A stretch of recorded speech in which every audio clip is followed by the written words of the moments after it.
ప్రతి క్షణం సమాజం కోసం మీ మిత్ర న్యూస్. తమ ఫకీర్ జాతిని చిన్నచూపు చూస్తున్నారని అవమానకరంగా మాట్లాడితే సహించేది లేదని తెలంగాణ రాష్ట్ర ఫకీర్ సంక్షేమ సంఘం వ్యవస్థాపక అధ్యక్షులు మరియు రాష్ట్ర సంచార జాతుల రాష్ట్ర ఉపాధ్యక్షులు ఫకీర్ జహంగీర్ పాషా అన్నారు. ఆదివారం ఆయన మిత్ర న్యూస్ ఛానల్ స్టూడియోలో మాట్లాడుతూ తమ జాతి బిడ్డకు విద్య వైద్యం ఉచితంగా అందజేయాలని, అదేవిధంగా రాజకీయంగా ఆర్థికంగా ప్రభుత్వాలు ప్రోత్సాహం అందించాలని ఆయన డిమాండ్ చేశారు. ఫకీర్ అనగా భిక్షాటన వృత్తి అని, తమను తుర్కజంగాలు అని కూడా పిలుస్తారని ఆయన గుర్తు చేశారు. రానున్న స్థానిక సంస్థల ఎన్నికల్లో తమ జాతి బిడ్డలు పోటీ చేయడానికి ముందుకు రావాలని, తద్వారా సమాజంలో ఆర్థికంగా సామాజికంగా గుర్తింపు పొందవచ్చని, రాజ్యాధికారమే లక్ష్యంగా ముందుకు వెళ్లాలని ఆయన కోరారు. అదేవిధంగా 50 సంవత్సరాలు దాటిన తమ జాతి బిడ్డలకు పెన్షన్ సదుపాయం అందజేయాలని, రేషన్ కార్డు లేని వారికి రేషన్ కార్డు, ఇన్సూరెన్స్ సదుపాయం కల్పించాలని, అర్హులైన వారికి డబుల్ బెడ్రూమ్ ఇండ్లు అందజేయాలని ఆయన ప్రభుత్వానికి కోరారు. తమ జాతిని నీచంగా చూస్తున్నారని, అందువల్ల అట్రాసిటీ కేసు తరహాలో కొత్త చట్టం తేవాలని, అందుకు సంబంధించి జీవో తీసుకురావాలని ఆయన కోరారు. సంచార జీవనం గడుపుతూ ఎన్నో రకాలుగా అనేక కష్ట సుఖాలను అనుభవిస్తున్న తమ తెగకు ప్రత్యేక గుర్తింపు ఇవ్వాలని, అదేవిధంగా మిగతా కులాలకు సంబంధించిన రిజర్వేషన్లు తమ జాతి బిడ్డలకు కూడా అందించాలని డిమాండ్ చేస్తున్నారు. ప్రస్తుతం మన ముందు తెలంగాణ ఫకీర్ సంక్షేమ సంఘం వ్యవస్థాపక అధ్యక్షులు మరియు రాష్ట్ర సంచార జాతుల రాష్ట్ర ఉపాధ్యక్షులు ఫకీర్ జహంగీర్ పాషా మన ముందు ఉన్నారు. తమ కులానికి తమ జాతి బిడ్డలకు ప్రభుత్వం నుంచి రావాల్సిన ప్రతి సంక్షేమ పథకం మాకు అందాలనే డిమాండ్ చేస్తున్నారు. వారు ఎదుర్కొంటున్న సమస్యలు ఏమిటి, వారు ప్రభుత్వం వాళ్ళకి ఏం చేయాలనే మనం పూర్తి వివరాలు తెలుసుకునే ప్రయత్నం చేద్దాం. నమస్తే. నమస్కారం సార్. నా పేరు ఫకీర్ జహంగీర్ పాషా, తెలంగాణ రాష్ట్ర ఫకీర్ సంక్షేమ సంఘం వ్యవస్థాపక అధ్యక్షుని సార్. ప్రస్తుతము మా జాతి ఫకీర్ సాహెబులు రాష్ట్ర వ్యాప్తంగా ఉన్నాం సార్. రాష్ట్ర వ్యాప్తంగా దేశవ్యాప్తంగా ఉన్నాం. ప్రస్తుతం మన తెలంగాణ రాష్ట్రంలో మా ఫకీర్ జాతి జీవన పరిధిలా కుల పరిధిలా నిండు అవమానం అవుతుంది సార్. ఒకటి ఇప్పుడు మామూలుగా ఫకీర్ కులం సార్, ఫకీర్ కులము ఒక బీసీ సంబంధించి సామాజిక వర్గానికి సంబంధించి రిజర్వేషన్ మీకు ఉంటాయి. అదేవిధంగా మీ ప్రధాన వృత్తి భిక్షాటన. అవును సార్. మీరు ఇప్పుడు మీకు మిగతా కులాల వారిగా మీకు ప్రభుత్వం నుంచి అన్ని రకాల లబ్ధి పొందడం లేదా మీరు? సార్, ప్రస్తుత పరిధిలో మేము ఈ రాష్ట్రంలో మైనార్టీ ముస్లింగా, మైనార్టీ బీసీగా, ఆ తర్వాత యాచక వృత్తి పరిధిలో మేము జీవన విధానం సాగిస్తున్నాం సార్. మైనార్టీ హక్కులైనటువంటి మైనార్టీ ఫైనాన్స్ కార్పొరేషన్ కానివ్వండి, మైనార్టీ పరిధుల ఇంకా అభివృద్ధి పరిధుల మాకు ఎక్కడ కూడా అందడం లేదు సార్. ఇప్పుడు ఫకీర్ కులము యాక్చువల్గా మీరు ప్రధాన వృత్తి ఏం చేస్తున్నారు? తర్వాత వాటిలో మీ కుటుంబాలకు ఇప్పటి వరకు ఏమైనా మన సంక్షేమ పథకాలు అందుతున్నాయా? ఇంకా ఏమైనా అందేది ఉందా? ప్రస్తుతము మాది జీవన వృత్తి ఎట్లుందంటే యాచక వృత్తి, రెండోది సంచార జీవనం. ఓకే. ఒక్కతోన సుస్థిరమైనటువంటి జీవనం ఉండదు మాది, ఒక్కతోన సుస్థిరంగా. ఇప్పుడు గత ప్రభుత్వ పరిధిలా, ప్రస్తుత ప్రభుత్వ పరిధిలా ఇప్పుడు సుస్థిర జీవనానికి రూపమయ్యేటువంటి మా పిల్లలు పెద్దలు మొత్తం యాచక వృత్తి చేస్తూ ఊరు పట్టణాల్లో అక్కడిక్కడ యాచక వృత్తి చేసి బతుకుతుంది. అటువంటి తరుణంలో ఈ అధికారులు వచ్చి సర్వే చేసేటప్పుడు, ప్రభుత్వ పథకాలు రాసేటప్పుడు వీళ్ళు సరిగ్గా ఉన్న వాళ్ళకు దక్కుతున్నాయి, లేని వాళ్ళకు దక్కడం లేదు. కాబట్టి ప్రజాప్రభుత్వము మా ఎడల ఒక ప్రత్యేకించి ఇప్పుడు మైనార్టీ కార్పొరేషన్ నుంచే కానీ లేక ప్రత్యేకంగా మా ఫకీర్లకు ఒక ప్రత్యేక కార్పొరేషన్ ఏర్పాటు చేస్తే ఇప్పుడు జాతరల ఇతర ఆదివారాల్లో మేము బుగ్గలతోన దాంతోన చిన్న వ్యాపారం చేస్తాం. సగటుగా ఆ వ్యాపారం చేస్తున్నాం. మిత్తి చాలా విపరీతమైన మిత్తితోన పైసలు తీసుకొస్తున్నాం. ప్రైవేట్లా చక్రవడ్డీ ఇతర వడ్డీలతోనో వాళ్ళు వసూలు చేసి తెచ్చిన దానికి దంచిన దానికి సరిపోయేటట్లు ఉంది. ఇటువంటి తరుణంలో రాష్ట్ర ప్రభుత్వము మాకు ప్రత్యేక కార్పొరేషన్ ఏర్పాటు చేస్తే మా సామాజిక ఆర్థిక పరిస్థితులు మెరుగవుతాయి, రుణాలు పొందుతాం. వ్యాపారం చేసి ముందుకు పోతామని నా అభిప్రాయం సార్. అంటే ప్రస్తుతం ఇప్పుడు మీ పిల్లలకు ఎడ్యుకేషన్ సంబంధించి ఇప్పుడు సంచార జాతులు అంటున్నారు కాబట్టి మీరు ఇప్పుడు ఎందుకంటే సంచారంగా అక్కడ కొన్ని ప్రాంతాలకు దూరం అవును దాటి సార్. కానీ పిల్లల ఎడ్యుకేషన్ మీరు ఎట్లా చేస్తున్నారు? ఎడ్యుకేషన్ గా కనీసం కొంత మేరకు ఈ ప్రస్తుత తరుణంలో ఎడ్యుకేషన్ పరంగా రెసిడెన్షియల్ స్కూల్ ఉన్నాయి సార్, మైనార్టీ రెసిడెన్షియల్, దాంట్లో జాయిన్ చేపిస్తున్నాం. మా విద్యాపరమైన కార్యక్రమాలు కొంత మెరుగు అవుతున్నాయి, సామూహికంగా బాగున్నాయి. ఇప్పుడు సంచార జాతులు అంటున్నారు కాబట్టి మీరు ఇప్పుడు మీ ఓటు హక్కు ఎక్కడ ఉంటున్నాయి? మీ జనాభా ఎంత ఉంది? ఓటు మీ ఇప్పుడు ఫకీర్ కులానికి సంబంధించి ఓటు బ్యాంక్ ఎంత ఉంది మన జిల్లాలో? మన జిల్లాలో కనీసం మహబూబ్ నగర్ జిల్లా లోపల ఇంచుమించు 60,000 ఓటు జనాభా ఉంటుంది సార్, కేవలం మహబూబ్నగర్ జిల్లాలోనే. మహబూబ్నగర్ జిల్లాలో. ఓకే. అయితే ఇంకా సుస్థిరంగా ఇప్పుడు మా ఫకీర్ సాహిబులు ఎక్కడెక్కడ ఉన్నారంటే హైదరాబాద్, బెంగళూరు, బాంబే, పూనా, విజయవాడ ఇత్యాదికమైనటువంటి పట్టణ ప్రాంతాల్లో బహురూపుల జీవనం చేస్తాం మేము. వృత్తిపరమ ఎటువంటి కొంతమంది నెమలి కట్టల ద్వారా, కొంతమంది మన పోగ కొడతారు చూడండి, సాంబ్రాణి పోగ, ఆ తర్వాత పాములతోన, ఆ తర్వాత నక్కలతోన. ఈ పాములు, నక్కలను, ఎలుగుబంట్లను మొత్తం నిషేధించింది ప్రభుత్వం. జీవహింస జంతువులతోన, అది చెలగాట మాడకూడదు, జంతువులతోన చేయకూడదు, ఆడిపియకూడదు అనేటువంటి పరిధిలో గతంలో నిషేధింపజేసిండ్రు. నిషేధింపచేసిన తర్వాత ప్రభుత్వము అన్ని వర్గాలకు సమతుల్యమైన న్యాయం చేస్తుంది. లేదు మీకు ఏం కావాలో చెప్పండి. మాకు కావాలి సార్, ప్రత్యేకించి మనిషికి మానవ మునగడ, జీవన మునగడ సాగాలంటే ఆర్థిక పరపతి. ఆర్థిక పరపతి ఉంటేనే మనిషి ఎన్నో రకాలుగా మా వాదులు వ్యాపారం చేసుకుంటారు, బతకగలుగుతారు, సంచార జీవనాన్ని విడిచి సామూహికమైనటువంటి సుస్థిర జీవనానికి రూపకారం చేస్తారు. ఇవన్నీ ఎవరు గమనించాలి? ప్రజాప్రతినిధి, ఆయా ఏరియాల ప్రజాప్రతినిధి గమనించాలి. ఆ తర్వాత ఆ ప్రజాప్రతినిధి కలిసి అక్కడ రాష్ట్రంలో తనకున్నటువంటి పరిధిలో, తనకున్నటువంటి క్యాబినెట్ లా అక్కడ ప్రస్తావించి మాకు సామాజిక న్యాయం చేయాలని నా అభిప్రాయం. కొన్ని సంవత్సరాలు అయింది, ఎన్నో ప్రభుత్వాలు వచ్చినాయి. ముఖ్యంగా తెలంగాణ రాష్ట్రం దాదాపు 10 సంవత్సరాలు అవుతుంది. ప్రతిసారి ఎలక్షన్స్ వస్తున్నాయి. ఆ ఎలక్షన్స్ లో మీరు డిమాండ్ ఏం పెట్టలేదా రాజకీయ నాయకులకు? రాజకీయ నాయకులకు డిమాండ్ పెట్టినాం, అంతా చేసినాం, నివేదిక ఇచ్చినాం, ఒకటి స్ట్రీట్ తయారు చేసి ఇచ్చినాం. వాళ్ళు ప్రచారానికి సరిగ్గా చేస్తలేరు. ఎందుకంటే మేము నిస్సాయులము, ఉత్తములు, ఎట్లా చెప్తే అట్లా వింటారు అనేటువంటి పరిధిలో వాళ్ళు ఏమనుకుంటారో ఎట్టనుకుంటారో మాకు తెలియదు. ఇక నుంచి ప్రజాప్రభుత్వం, కేంద్ర ప్రభుత్వం కానీ, రాష్ట్ర ప్రభుత్వం కానీ ఒక నివేదికలు పంపిస్తున్నాం, ఇంకా నివేదికలు తయారు చేస్తున్నాం, ఇస్తాం.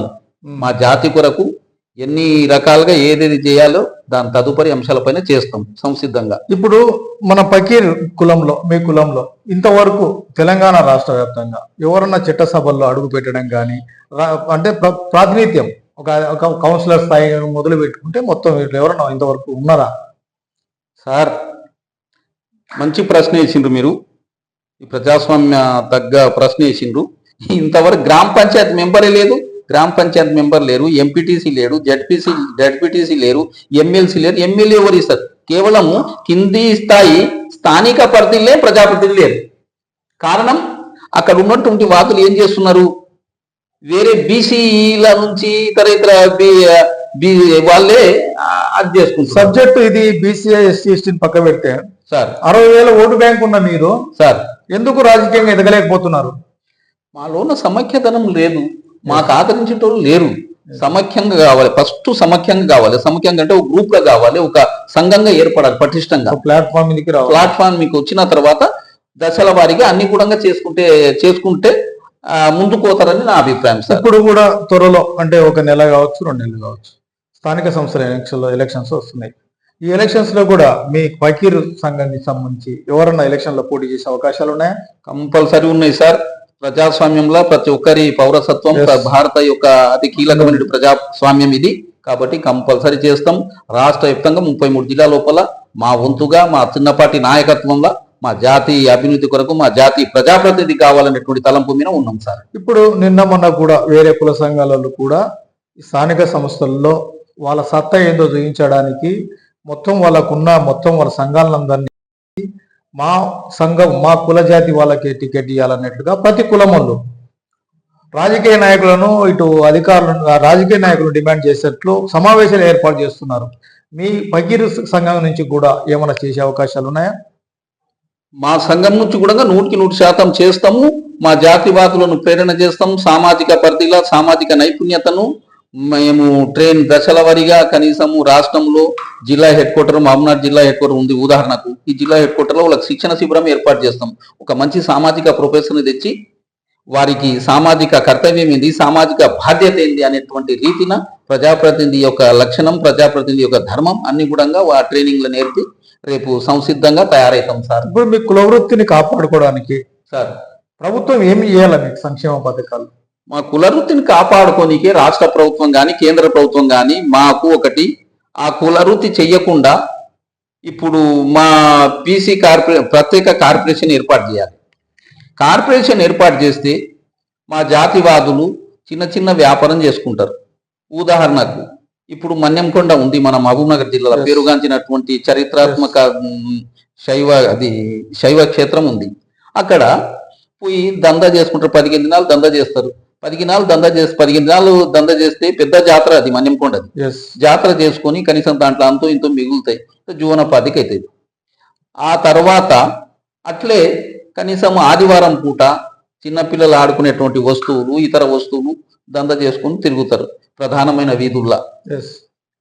అట్లా ఆ రకంగా చేసుకొని ప్రైవేటు వ్యక్తుల ద్వారా మిత్తికి తీసుకొని వస్తున్నాం పైసలు. అంటే ఇప్పుడు మీదైతే ఫకీర్ కులం ఉందో మీ వృత్తి వచ్చేసి ఇటువంటిది మీరు చెప్పినట్లు ఊదేయడము తర్వాత ఇవన్నీ కార్యక్రమాలు. అవును సార్. మీ ఫకీర్లు కాకుండా మీ వృత్తిలోకి వేరే కులాలు ఎవరైనా వస్తున్నారా? అంటే మీ వృత్తిని మీరే చేసుకుంటున్నారు, వేరే కులాలు ఎవరైనా వస్తున్నారా? వేరే పోటీగా మీ వృత్తికి పోటీగా? మా వృత్తికి పోటీగా ఎవరు వస్తలేరు సార్. ఎందుకు వస్తలేరు అంటే వాళ్ళు దైనందిన సమాజంలో వారి వారి కుల సంఘాలుగా ఏర్పడి వారి హక్కుల కొరకు కనీసం మౌలిక సదుపాయాల కొరకు విభిన్న పద్ధతిలో వారు పెద్ద కుల అది ఏ తరహా పద్ధతిలో కానీ ఒకటే పద్ధతి వారి కీలకమైనది ప్రజాస్వామ్యం, భారత ప్రజాస్వామ్యం. అందులోన ప్రతి ఒక్కరు వారి వారి శైలిలో ముందడిగేస్తున్నారు హక్కుల కొరకు. మా జాతి కూడా అట్లా హక్కుల కొరకు ముందడిగేస్తే బాగుంటది. వారి ఎంబడి నేనుంటా, నా జాతి ఎంబడి నేనుంటా, నా ఎంబడి వాళ్ళు ఉంటే ఇంకా పూర్వాభివృద్ధికి తోడ్పాటు అవుతుందని నా అభిప్రాయం సార్. ఇప్పుడు మీ వృత్తి అనేది ఛాలెంజ్ తో కూడుకున్న వృత్తి. సంచారం ఈరోజు ఇక్కడ రేపు అక్కడ జరుగుతుంటుంది. మీ ఆరోగ్యాల పట్ల మీ దృష్టి సారించడం లేదా? ప్రభుత్వం నుంచి ఏమన్నా మీకు హెల్త్ కార్డ్స్ కానీ తర్వాత ఆరోగ్యశ్రీ కానీ మీకు రేషన్ కార్డు కానీ ఉన్నాయా మీకు మీ జాతి వాళ్ళకందరికీ? సార్ అందరికీ లేవు కానీ ఉన్న కాడికి అయితే ఇవన్నీ మీరు చెప్పినటువంటి మౌలిక సదుపాయాలు ఉన్నాయి. ఎందుకంటే మనిషికి కావాల్సింది ఆరోగ్యంగా ఉంటేనే ఏదైనా చేయగలుగుతాం, ఏదైనా చేయగలుగుతాం. ఇప్పుడు కనీసం గత ప్రభుత్వ పరిధిలో ఆరోగ్యశ్రీ కార్డు కానీ కనీసం మహనీయుడు పూర్వపు ముఖ్యమంత్రి డాక్టర్ రాజశేఖర రెడ్డి నాయకత్వాన మా సంచార జాతులకు మా సంచార ఫకీర్లకు చాలా దొరికినాయి సార్. ఆ కార్డు ఇప్పటి కూడా పనిచేస్తుంది. ఇప్పుడున్న ప్రజాపాలన కాంగ్రెస్ ప్రభుత్వం కూడా ప్రతి ప్రతి జాతికి సంబంధించి కుల వృత్తులను కాపాడాలని కూడా కాంగ్రెస్ పార్టీ కూడా ఎన్నో రకాల సంక్షేమ కార్యక్రమాలు చేస్తుంది. ఈ నేపథ్యంలో మీకు సంబంధించి ఇప్పుడు వరకు ఎటువంటి సంక్షేమ పథకాలు అందాయి? అంటే ఇప్పుడు ఈ ఫైనాన్షియల్ పరంగా అంటే మీకు ఇది ఫెడరేషన్ అటువంటి ఏం లేవు ఇంతవరకు? లేవు సార్, ఫెడరేషన్ లేదు మాకు. కార్పొరేషన్ లేదు, ఫెడరేషన్ లేదు. గతంలో పక్క రాష్ట్రం సంయుక్త రాష్ట్రం పక్క రాష్ట్రం అయినటువంటి ఏపీలో ఆంధ్రప్రదేశ్ సంచార జాతుల సంక్షేమ సంఘం అని కార్పొరేషన్ ఏర్పాటు చేసి ఉంది. ప్రస్తుతం మొన్న ఏపీ ముఖ్యమంత్రి గౌరవనీయులు నారా చంద్రబాబు నాయుడు గారి నాయకత్వాన దూదేకుల ఫెడరేషన్ కూడా ఏర్పాటు చేసిండ్రు. మళ్ళీ అదే విధంగా మొన్న ఈ మహబూబ్నగర్ జిల్లాకు సంబంధించినటువంటి సీనియర్ కాంగ్రెస్ నాయకుడు రాష్ట్ర ప్రణాళిక సంఘం ఉపాధ్యక్షులు శ్రీ జిల్లెల చిన్నారెడ్డి గారికి కూడా నివేదిక ఇవ్వడం జరిగినది మా సంఘం నుంచి. ఆ నివేదిక సారు దానికి అప్రోచ్ చేసి చిన్నారెడ్డి గారు అప్రోచ్ చేసి సీఎం ముఖ్య కార్యదర్శి అయినటువంటి వేం నరేందర్ రెడ్డి గారి పరిధికి పంపడం జరిగింది. ఇప్పుడు దాదాపుగా అంటే మిగతా కులాలు అనేది విషయం పక్క పెడితే ఫకీరులను చిన్న చూపు చూస్తున్నారు, సమాజంలో హేళనగా చూస్తున్నారు అనేది కూడా వాదన ఉంది. ప్రతి చిన్నదానికి ఫకీర్ అనడం చేయడం ఇటువంటివి ఎంతవరకు సమంజసం ప్రజాస్వామ్యంలో? రాష్ట్ర వ్యవస్థాపక అధ్యక్షునిగా, ఫకీర్ సంఘం వ్యవస్థాపక అధ్యక్షునిగా మీ జాతి బిడ్డలను, మీ జాతిని కొన్ని సందర్భాల్లో కొంతమంది వ్యక్తులు ఫకీరోన్ లాగాను ఇవన్నీ ఇట్లా హేళన చేస్తున్నట్టు మనకు తెలుస్తుంది. దాన్ని మీరు ఏ విధంగా చూస్తారు? ఏం లేదు సార్, కనీసం ఏ సందర్భాల్లో వాడుతున్నారు ఆ పదాలు? మా జాతి అవమానమైన జాతి, మా ఫకీర్ జాతి. మా జీవన వృత్తి యాచక వృత్తి, ఏ వృత్తి లేదు. కులపరంగా అవమానము, వృత్తిపరంగా అవమానము రెండోది. కనీసం కొంతమంది ఏం చేస్తారు, కనీసము మద్యపానశాల కాడ, రైల్వే స్టేషన్ల కాడ, ఆ తర్వాత ప్రయాణంలో చేన్ల కాడ, వ్యవసాయ పని కాడ అమ్మ పకిరోన్లాగా చేస్తామని ఊతపదం లాగా కొందరికైంది. కొందరికైతే కనీసం అవమానకరంగా మాకు అనిపిస్తుంది. మేమేం చేస్తామంటే కనీసం ఈ మనుషులది ఒక చూసి చెవులు కమరిచిపోయినాయి మాది. ఎవడన్నా చెప్పుకోక ఏదో చెప్పుక మాకు కూడా ఎస్సీ చట్టం ఎట్లా చేసిండ్రో, ఎస్సీ ఎస్టీ అట్రాసిటీ చట్టం ఎట్లా చేసిండ్రో మాకు కూడా ప్రత్యేక చట్టం చేయండి. మాకు కూడా చెప్పకుండా చేయండి. మేము సమాజంలో గౌరవమైన మనుషులం. ఇలా కనీసము ఈ భారతదేశంలో మహబూబ్ నగర్ జిల్లా లోపల మా యొక్క జీవన విధానము కర్ణములకు తెలుసు, కాపులకు తెలుసు, ఇతర వాదులకు తెలుసు, దొరలకు తెలుసు, పెత్తందారులకు తెలుసు, మాజీ భూస్వాములకు తెలుసు, సర్వ వర్ణ పరిధిల అందరికి కూడా తెలుసు మా జీవన వృత్తి. మాకెందుకు చేస్తలేరు? దాన ధర్మాల కాడ, కళాల కాడ దాన ధర్మం చేస్తారు, ఇంటికాడ దాన ధర్మం చేస్తారు. ఆ తర్వాత సందర్భం దుక్తే మన్యంకొండ కాడ మాకు భర్త ఇస్తారు. మన పూర్వపు జిల్లా మన్యంకొండ, రెండో తిరుపతి మన్యంకొండలు ఇస్తారు.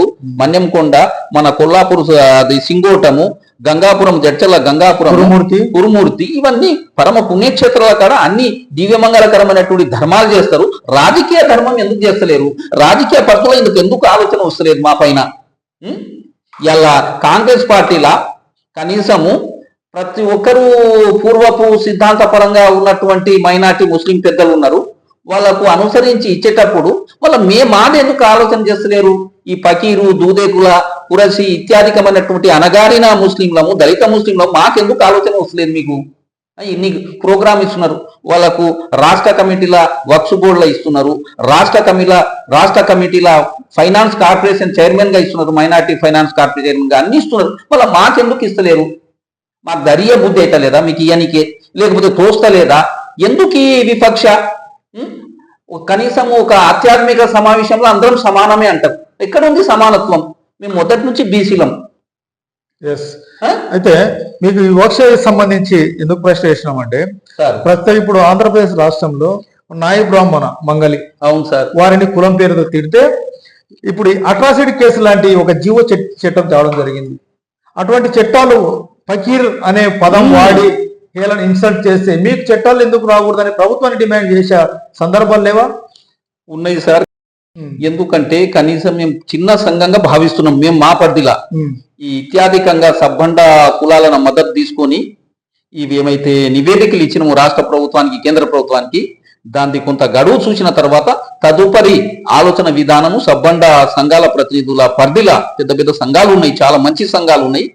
ఈ సంఘాల పరిధిలో ఒక సంచార జాతుల సంఘం కానివ్వండి, ఇతర సంచార సంఘాల నాయకత్వంలో ఒక దృఢమైనటువంటి ఉద్యమ స్వరూపాన్ని చేయాలని మేము అనుకుంటున్నాం సార్. ప్రజాస్వామ్య దేశంలో ప్రతి ఒక్క కులానికి రాజకీయాల్లో పోటీ చేసే హక్కు ఉంది.